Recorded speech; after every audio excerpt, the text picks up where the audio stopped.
Now let us turn our Bibles to 1 Samuel chapter 27.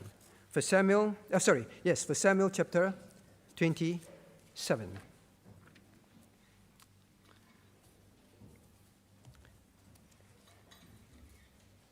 At this point, we are going to see a very, very different David. A David that we would not begin to imagine would do these things.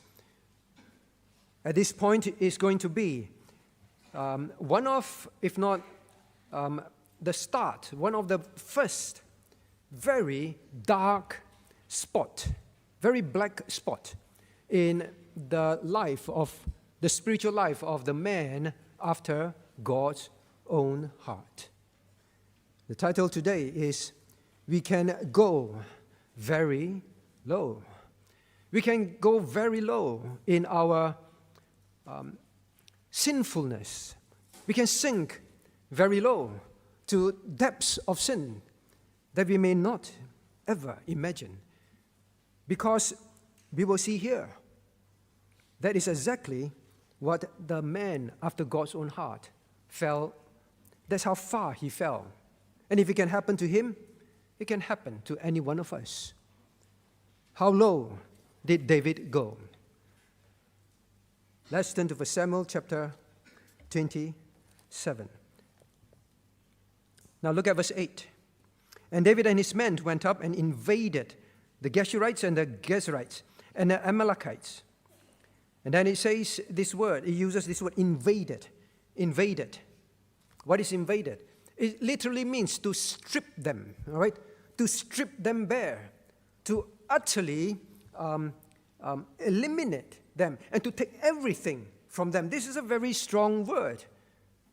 And it just simply, the word of God simply just lets us see David in this huge change. He plundered the land, and he stripped the land of his people. Look at verse 8.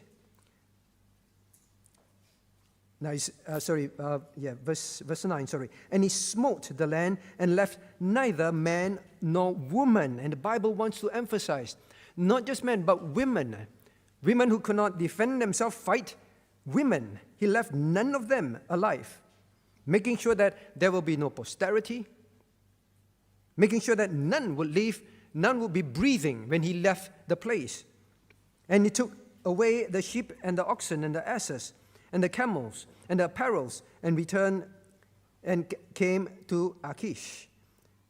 Now David became a murderer that would plunder land. He would take his men out to these people with a full intent to absolutely plunder the land, to strip them bare of their lives, of their women, of their children.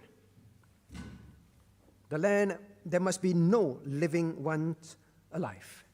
Right? Verse 11, and David saved neither man nor woman alive to bring tidings to Gath.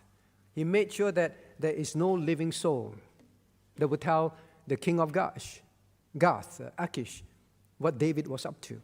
Now, David became such a human being, went out with a premeditated heart intending to murder and plunder. Next one. Or I would say at this point, well, David began to fight wars.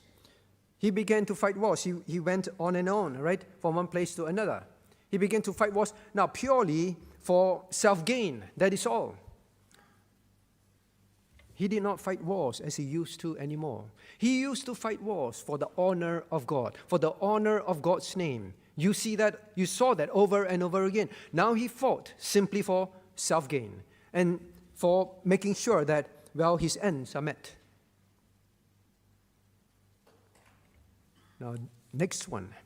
David became, well, someone who would deceive, lie and deceive without blinking an eye. Would lie and deceive with no conscience at all.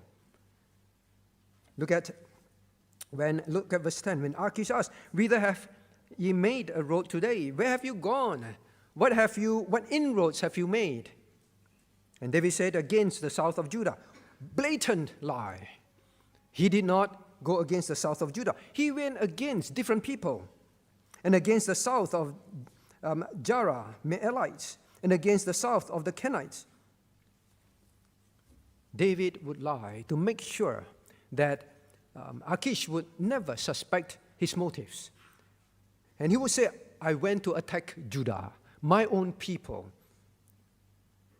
Now, David now became someone who would lie in front of his men, would do very deceptive things without even thinking, well, what would I look like to these men who looked up to me, who turned to me to be their leader? He did not care anymore.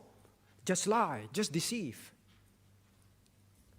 Now remember that Abigail had such high commendation of David. I say again, polygamy, his polygamy was wrong. He should not have married Abigail. Abigail has such a high view of David as a man of integrity, of honor, of courage. But here now he would just lie, and how it affects the thoughts of his family, his men, he doesn't care anymore. That is the David has become. Now he became, in other words, a hypocrite. A hypocrite. Now David has always been a man of integrity. We saw that. Now suddenly he became this person that we cannot even begin to understand. That he would sink to that level of hypocrisy, deception. Now when we see all this, murdering, plundering, hypocrisy, deception, now all this was a David that was now very self-centered and self-motivated. That is all. That was what he has, that is how far he has sunk. He used to be someone that only cared for the glory of God. Even if he would put his life on the line, he cared for the glory of God. He was someone who cared so much that he would put his life on the line for sheep. Not human beings, for sheep. A sheep that was taken. He would go fight with bare hands, lion and bear. That was the David. But now he would just randomly, arbitrarily kill even defenseless women. Yes, they may be enemies of God, but God did not tell him to do that. In the past, he did go to war, but those were instructions of God. But now he would sink that low. Now this is just a short time, dear friends, dear hearers, a very short time from, look at chapter 26, a very short time from someone who had such integrity, such concern for the name of God, such carefulness, such control over what his men would do. You cannot do something that is sinful. He will forbid them. Now to a person who will lead men to sink that low, to join him to kill. This is how low David went. Now, what is the important learning at this point? None of us are immune. None of us is immune from sinking very low into sin. David is clearly a believer. David was a saved soul. That is why God called him a man after my own heart. He was indeed someone who loved God, who wanted to please God. He was a saved soul.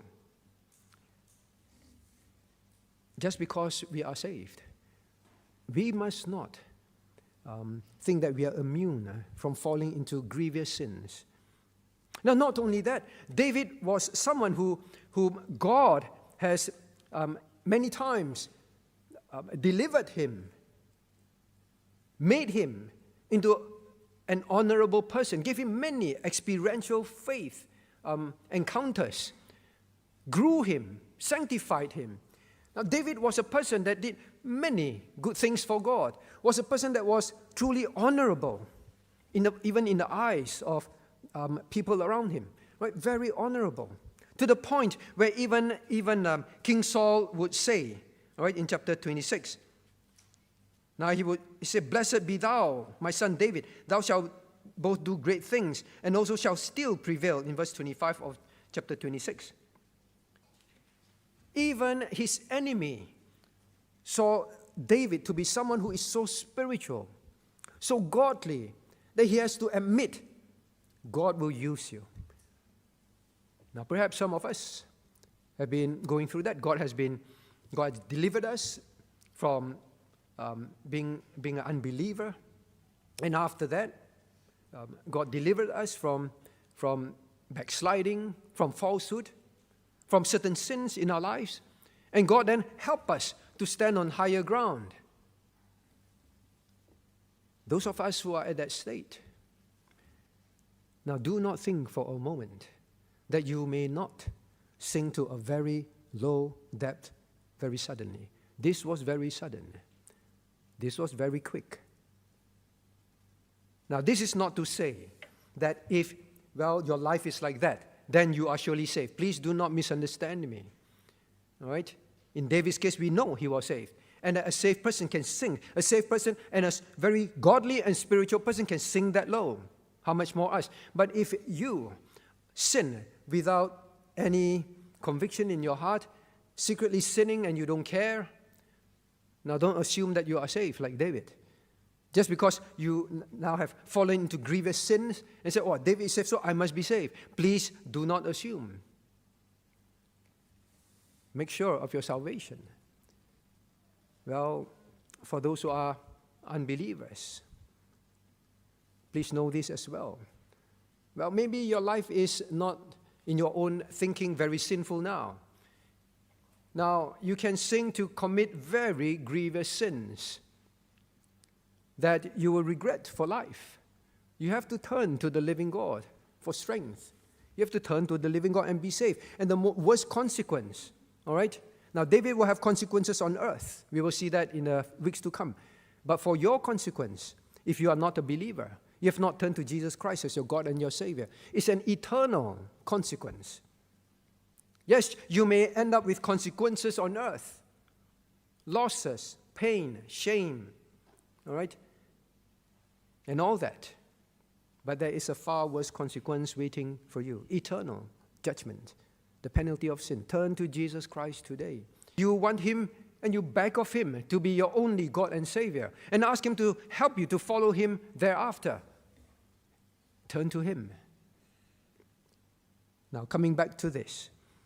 So please remember how even if you're sure of your salvation, and you are now walking the straight and narrow path, you have many victories. You have grown closer to God. And God is using you in many ways. And people around you see you as a spiritual and godly person.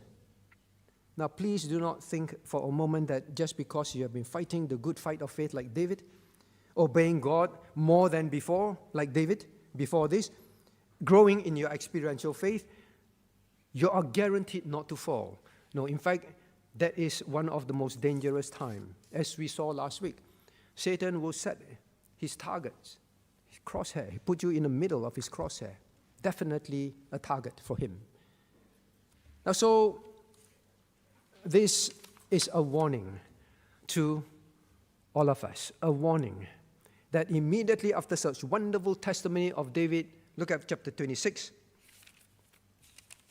Chapter 26. Look at verse 10. Chapter 26.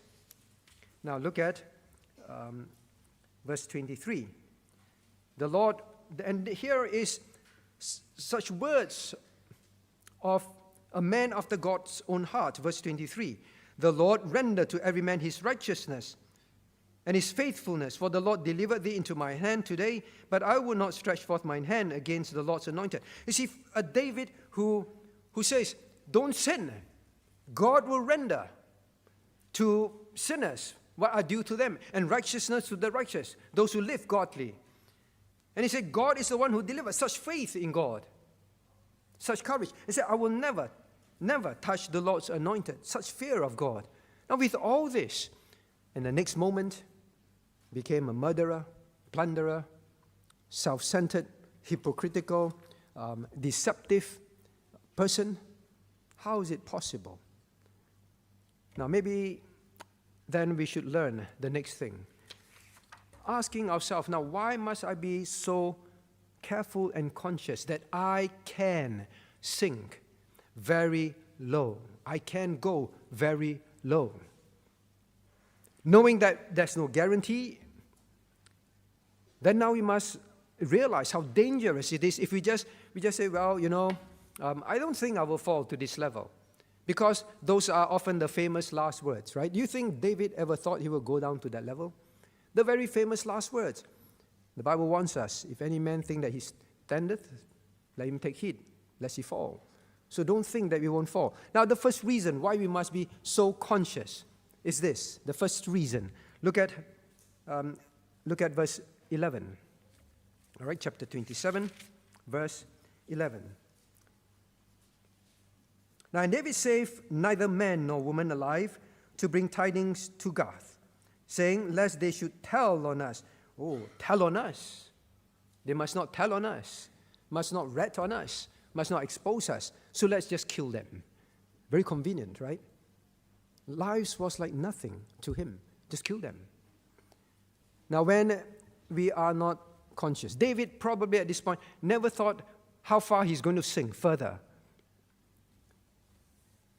Now, when we are not conscious and careful, it will embolden us to sin, the next sin.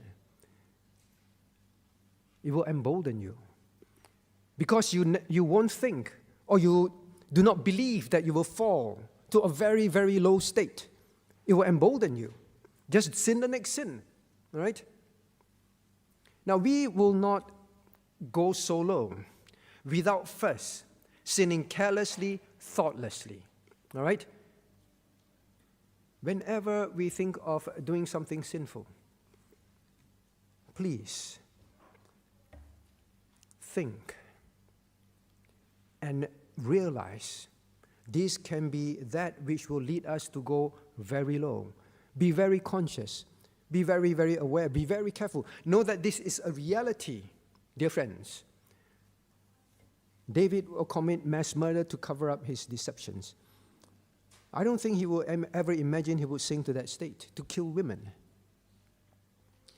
Now, God delivered him from this, right? He was going to kill innocent lives, right? And God used Abigail to deliver him from that. And now he won't think further. The mercies and goodness of God that delivered him. And he just went ahead. Don't think, just do. Now, when we are emboldened, our conscience will be seared. You just keep thinking, it's not going to happen to me. I can't imagine that I will end up in that state. Now your conscience will say, just sin. Just do the next thing. Just do the next thing. Now never forget. One sin always leads to another. He went to Achish. Lying. All right? Lying and asking Achish to make him his servant. Look at chapter 27, verse 5. And David said unto Achish, if I have now found grace in thine sight, give me a place in some town in the country that I may dwell. Therefore, why should thy servant dwell? See, he said, I'm here to serve you. I'm here to serve you. Such hypocrisy, right? Now, David had to now commit murder. The next sin will be murder. Why? Because he is telling Achish, I am coming to serve you. All right? It is common in those days that other countries, they would enlist mercenaries, right? People who are from other nations, they join their armies to fight for the king, to get food, to get a place to stay, to get protection, mercenaries for profit. So David basically said, I'm here as a mercenary now with my 600 men. Now, having said that, all right, just carelessly sinning, it will lead to the next sin. Your conscience will be emboldened, and now you have no choice also. So why must we be very conscious? We will end up in a situation where we will lead to more sins. And when we lead to more sins, our conscience are also careless. He has to now go and get booty, all right? As in plunders of war, properties, people's properties to bring to Achish. Now, so look at chapter 27. Look at verse 9. Now, when he plundered them, what did he do? And returned and came to Achish. He has to prove to Achish, I'm your servant. You see how one sin led to another. Probably after suggesting, for safety, I just say I'll serve you.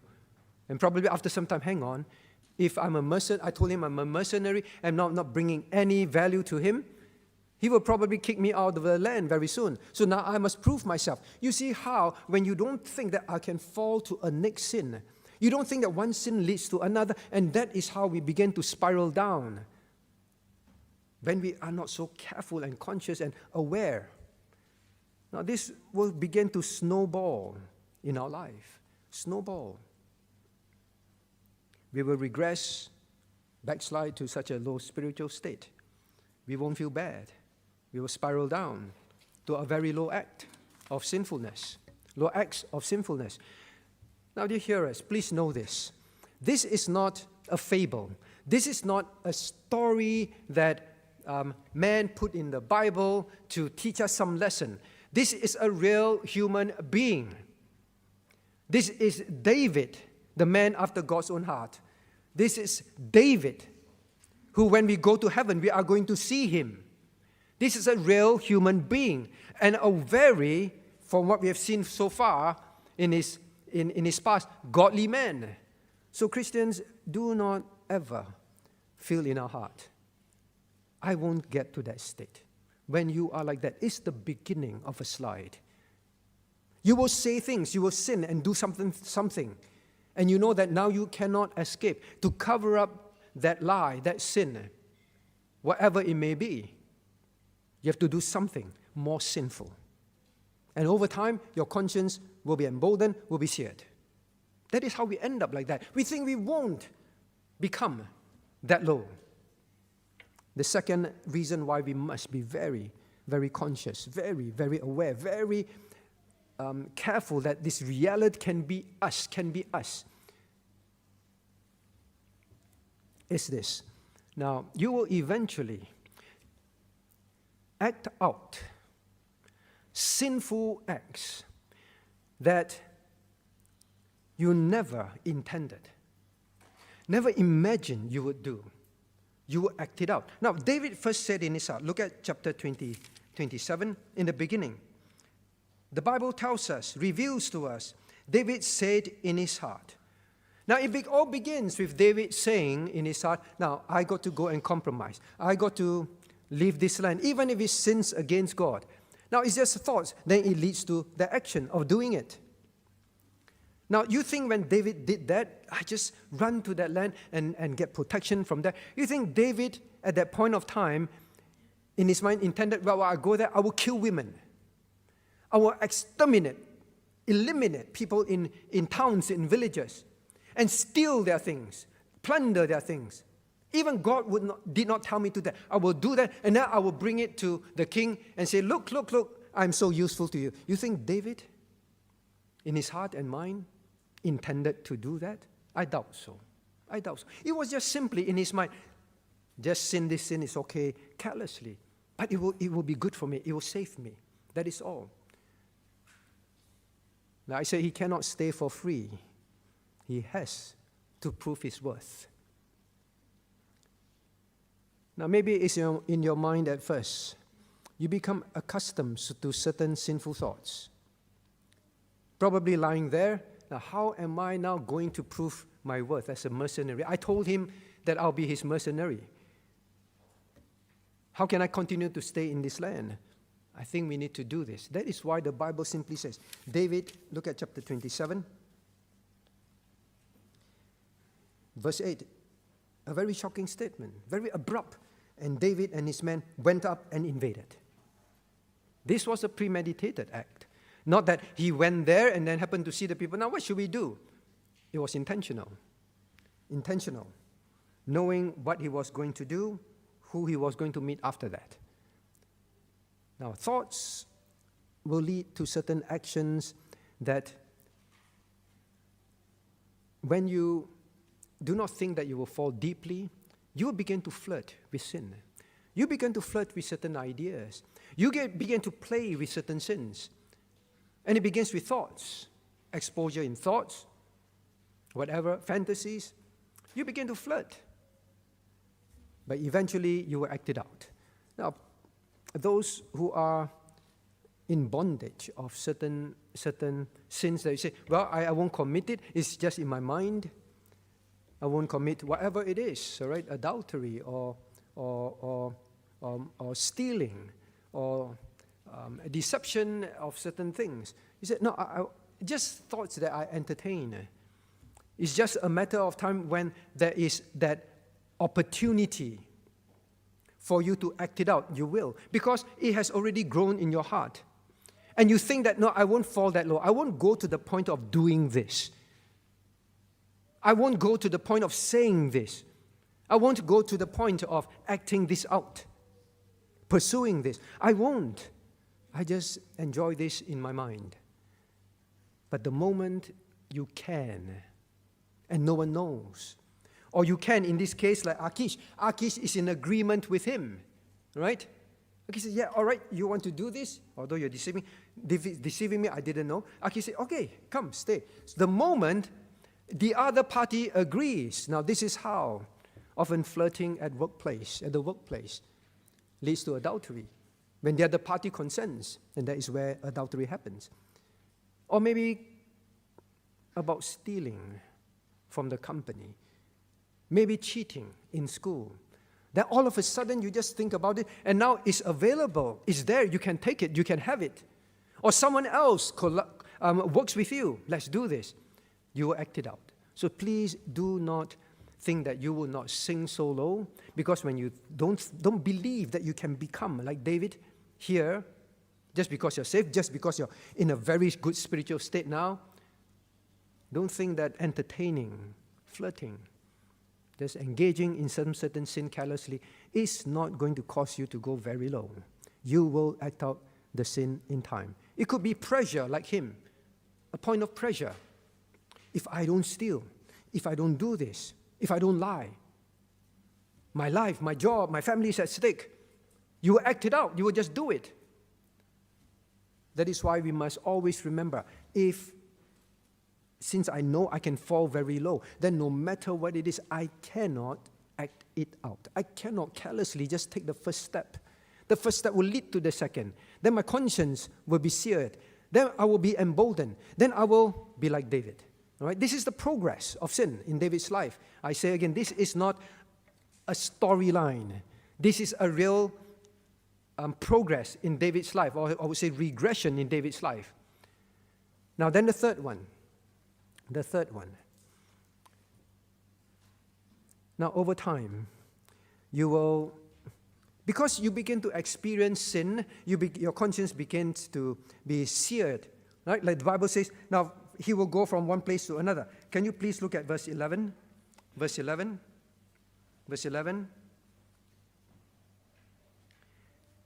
And David saved neither man nor woman alive to bring tidings to Gath, saying, lest they should tell on us, saying, so David, and so did David, and so will be his manner in all the while he dwelleth in the country of the Philistines.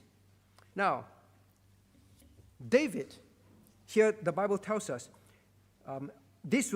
people expose him that this is the manner all the while that he dwelt in the land. Killing for deception, right? Now, it would mean that David would go around killing. He will experience the first experience of just killing women, killing men, exterminating a village to cover his sin. He experienced that, and he intends to continue to do it in the land. That is why he said, please make sure that no one exposed that when I do these things in this land, these are my hypocritical, deceptive reason. He was going to continue. Now, dear friends, my point is this. Once you experience sinning and you still think you are not going to go very low, you will sin worse and worse sins. You will commit worse and worse sins. That was David. Now, you say, how does it become worse and worse? David experienced here. In fact, before this, all right, David just carelessly went into polygamy, all right? He was already married. Then he would take another wife, Abigail. He just carelessly committed polygamy. It's common in the land, so he just do it. Common among unbelievers, so he just do it, right? Just like us. We see how the world lives. We see how other Christians live. And we say, I'll just do it as well. What's the big deal? Now, David first committed polygamy here, right, early on. Later on, he will commit adultery. We saw that. He will commit adultery with Bathsheba. It's just polygamy now. Later on, he will take someone else's wife. It will make you sin, worse sins. Then we also saw, all right, that now he would murder Philistines. And he experienced just killing arbitrarily. Now next, he will murder the people of God. He will murder Uriah. He will murder Uriah in order to cover up his adultery with Bathsheba. You see how we will commit worse acts when we think we won't fall further. It's just polygamy.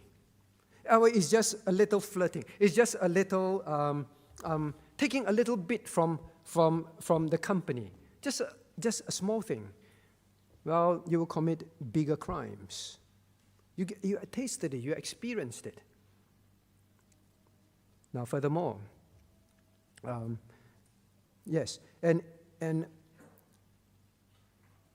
we will sing further and further. And parents, this is a warning to you. Because David committed adultery, polygamy and adultery, all right? His children will go lower. His children will commit incest. Not just polygamy, not just adultery, but incest. His children will kill, not kill Philistines, not just kill Philistines, not just kill another Israelite, but his children will kill their siblings. Now, all this must be a warning, parents. If you think that you won't sing further, and when you do, your children will sing far further than you. This is a warning. All right, so what else? Now, yes, in fact, David's children will not only just commit incest, they will commit incest with David's wives publicly on top of the roof. You see how horrible it is even to mention these things. But all these are recorded for us to know. We can sink very low. The children sunk very, very low. Brought up in the house of David, a man after God's own heart. They sank very low as well.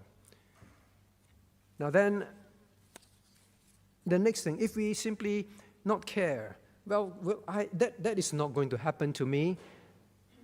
Now what will happen next? Now we will begin to deceive ourselves that if good comes out of it, it is okay. And that's how we sink further and further. Now what do I mean? Now, David, look at verse 12. Look at verse 12. And Achish believed David, saying, He hath made his people Israel utterly to abhor him. Therefore he shall be my servant forever. You see, David's plan worked. David's plan was successful. Now, please don't think that it means God was pleased, all right? There are some who believe, well, God is very pleased, you see.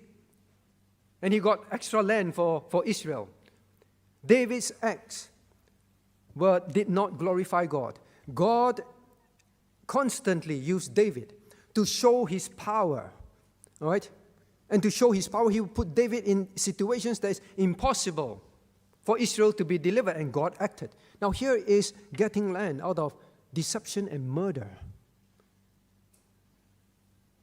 Now we begin to deceive ourselves when we think, I am not sinking lower. I am not sinking lower. I'm not getting worse because good came out of this, right?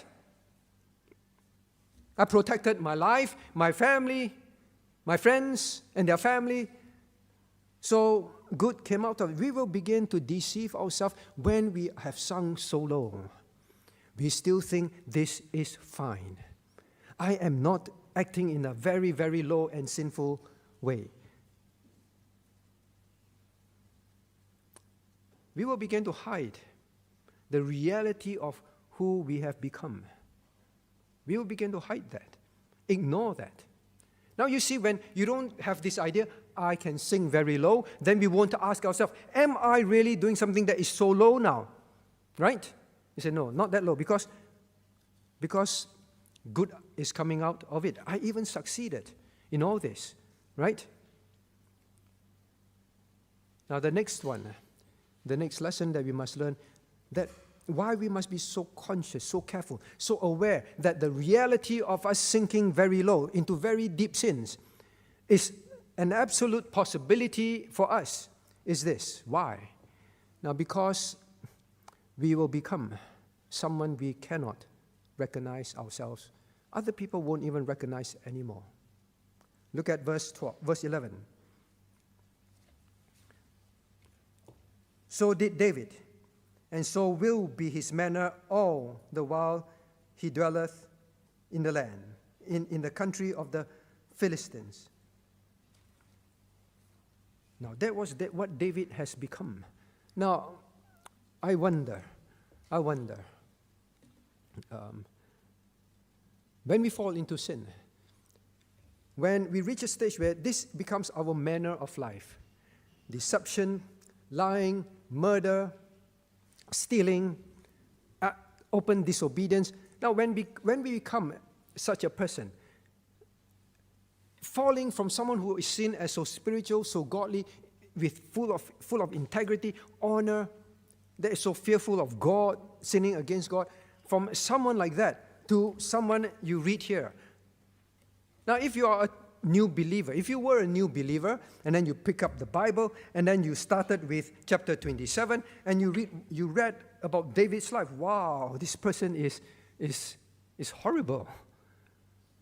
And then you started to read from the earlier chapters after that. You say, hang on, this can't be. How can this be? I think they are just two persons that happen to share the same name, because it's such a stark difference in character, unrecognizable. Now, Christian, we may think that, well, when we look in the mirror now, we are respectable in the eyes of men, even ourselves. We feel like, well, we have been doing right, fighting the good fight of faith and all that. Now, when we look at the mirror, always tell ourselves, I can turn into David. It's possible. It is possible. Now, when you think about this, all right, can you recognize David here? Can you recognize David? Now, he has actually become King Saul. He has actually become King Saul, right? Can you recognize him? King Saul resorted to deception a few times to try and get David killed, right? Marry my daughter, go and fight the Philistines. You'll surely be killed there. He used deception to get David killed. Now, David used deception here to secure his own profit. Same as King Saul. King Saul killed priests arbitrarily. David here killed women arbitrarily. No remorse in the heart. No feeling of guilt. Defenseless people. Weaker physically. Saul used bribery to get people on his side. What can David give you? I can give you all these things, right? David also used bribery to secure the heart of Achish. Same thing. Exact same behaviors that we cannot recognize in David that we only saw in King Saul. You can almost interchange their names by now. You and I will become someone that even those who knew us will not be able to recognize us anymore.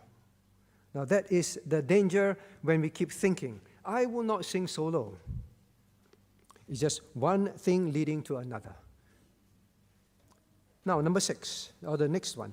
Because, why? Why must we be so conscious? As you see, as we learn here, please, we are learning from a real human being's life, right? Know that this is very real and it can happen to us. The next one. Now, because there can be very permanent and loud consequences. Very permanent and loud consequences. Now imagine by the time Achish finds out. In fact, the irony of this, as I read, and I hope you notice, is the way God describes Achish.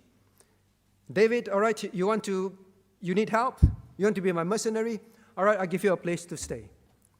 David, where have you gone? What have you done? Oh, I did all this. Achish trusted him, right? To the point where Achish felt that, yeah, this is really my servant. Yeah, not the comparison. It's like Achish was a far better man than David. This is the unrecognizable David. But by the time they find out, now look at verse 12. Achish thought that he made his people Israel utterly abhor him, that is David. Therefore he shall be my servant forever. He said, well, David's name will stink among his people. But when Achish finds out, when Achish's people, we'll see later, who did not trust David, finally finds out, can you imagine the stink of David's name to the enemies of God? This is the anointed future king of Israel, behaving in such a low-down way.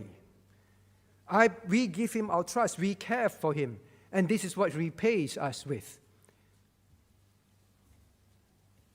The name of God will be loudly shamed. David was supposed as the king, future king, and now the current example of an Israelite, show the world what God is by the way he lived. He was supposed to bear that testimony, but now the opposite is going to happen in time.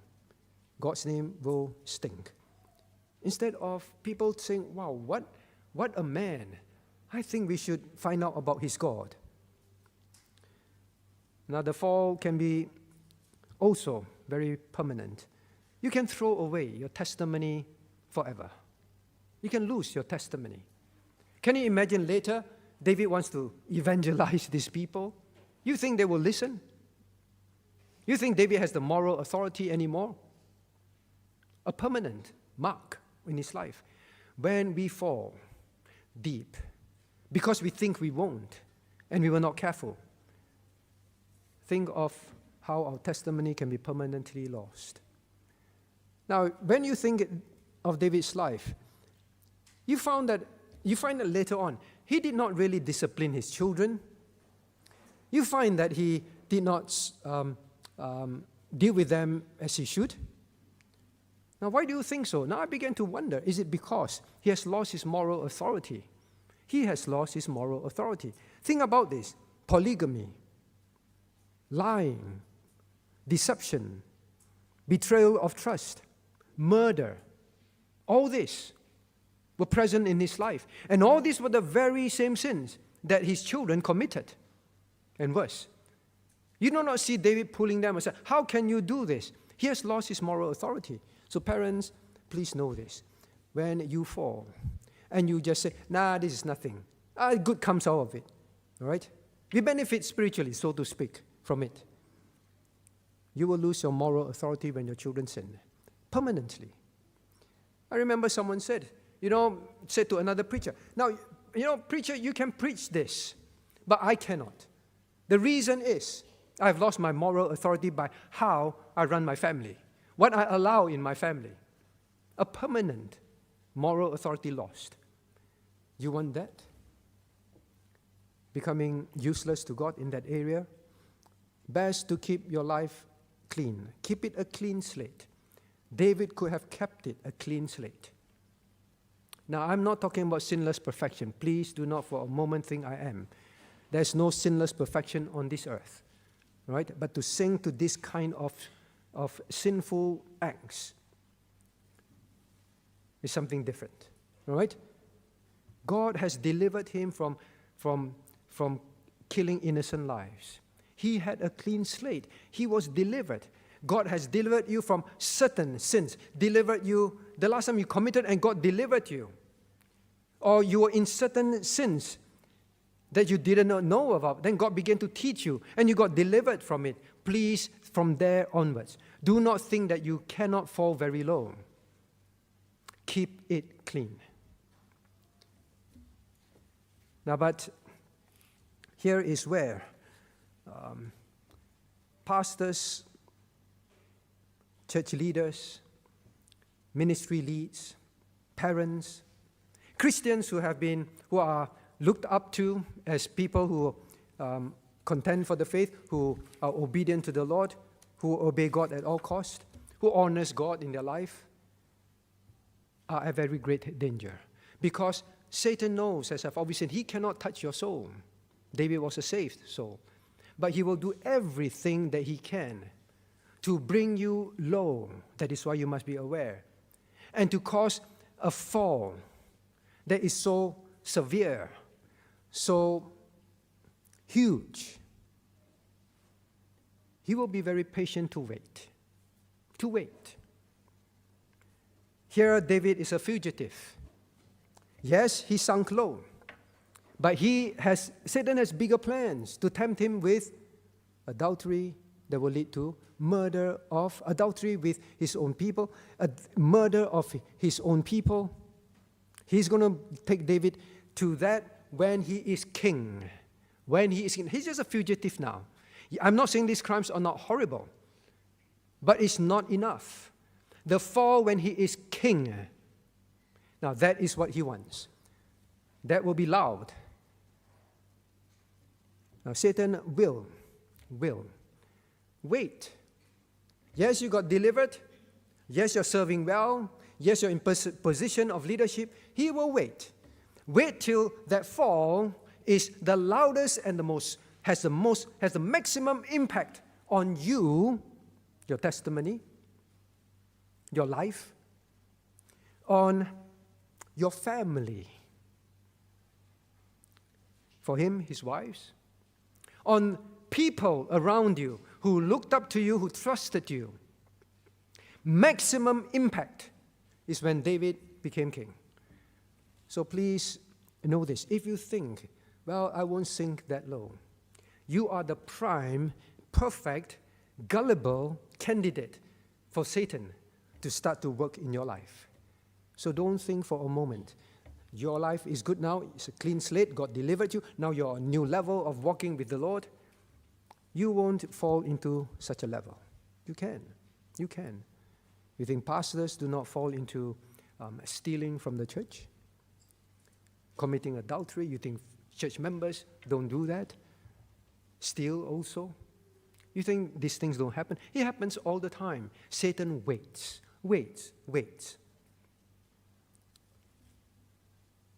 Now, some of these things can cause us to permanently disqualify ourselves. We throw away our lives. Now, turn with me to 1 Chronicles chapter 22, and then we close. 1 Chronicles chapter 22.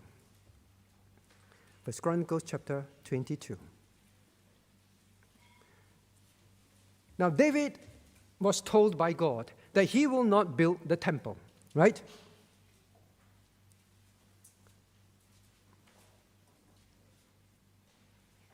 Now look at verse 8. 1 Chronicles chapter 22, verse 8.